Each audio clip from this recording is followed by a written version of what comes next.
state polls matter. And I'll tell you what I mean by that. He went into the lead in all sorts of polls in 2000 and lost the Republican nomination because Bush had the institutional support. And basically, to get that institutional support, he's been willing to do stuff that depresses his poll numbers. Secondly, we often have a whole new race that begins on New Year's Day. In 1980 in Iowa, Ronald Reagan was running away in every poll with the Iowa caucuses. He lost to George W. Bush. Partly his own choices, partly history. Gore, by contrast, was not a great politician, but he might have been a great president, and I wish either one of them had been there on 9/11.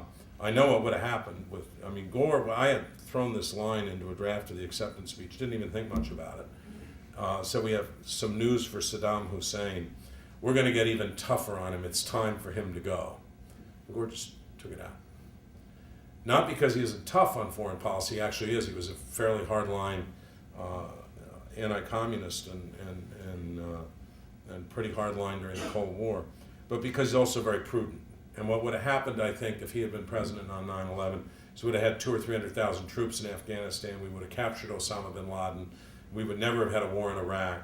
But of course, he would have had to deal with all the Republicans saying that it was all the things Democrats did not do to Bush, but Republicans saying it all happened because he'd made some terrible mistake.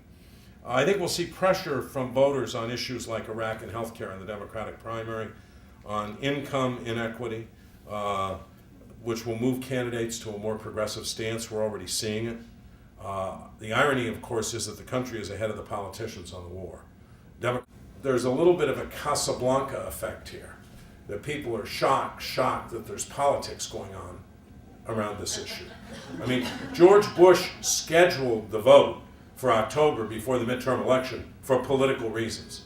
With a few exceptions, I think there was almost no one, and there was probably no one running for president, who didn't think about the politics of this. Secondly, my argument or suggestion is not that John Edwards or anybody else that I know went to the Senate floor and voted in favor of a war they thought was wrong out of political calculation.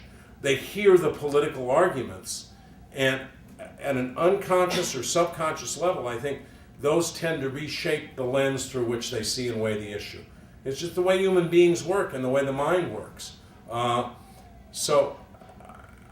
Look, the biggest thing, everybody was wrong. All the smart people were wrong.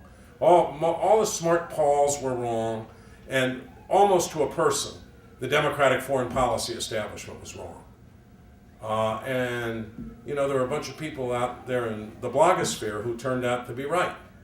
I also think Democrats were traumatized by their opposition to the 1991 Gulf War, which was won so quickly, and then Bush's father chose not to go to Baghdad, that there was this whole sense that, well, it's a close question, the politics all pushes one way, and then you begin to weigh the merits differently than